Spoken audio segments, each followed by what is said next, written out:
રાજ્ય સરકારની નાર્કોટિક્સ અને ડ્રગ્સ વિરુદ્ધની જે કામગીરી કરવાની સૂચના છે એ સંદર્ભે અરવલ્લી જિલ્લામાં પણ એસઓજીની ટીમ લાગેલી છે અને ગઈકાલે બાતમીના આધારે મોડી રાત્રે કુલ 31 કિલો ગાંજો શામળાજી વિસ્તારનો ગલીસિમરો ગામ છે ત્યાંથી એના જે વરંડાના એરિયામાંથી જ અમે કબજે કરેલો છે, જેની કિંમત ટોટલ 15,97,000 છે.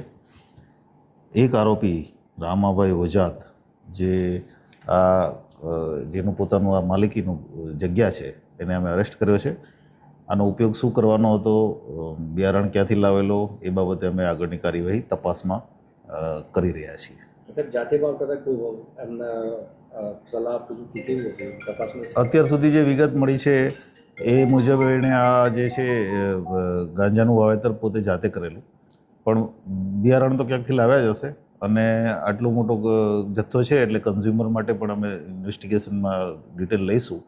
પ્રાથમિક તપાસમાં એટલું જ મળ્યું છે કે એણે પોતે અનેક સાધુ સમાજના લોકો સાથે સંપર્કમાં હતો અને પોતે કન્ઝ્યુમ કરતો હતો, એને હેબિટ છે એટલે પોતે પોતાના માટે યુઝ કર્યું છે એવી પ્રાથમિક વિગત છે, પણ એ અમે હજી ડિટેલ ચેક કરવાની બાકી છે.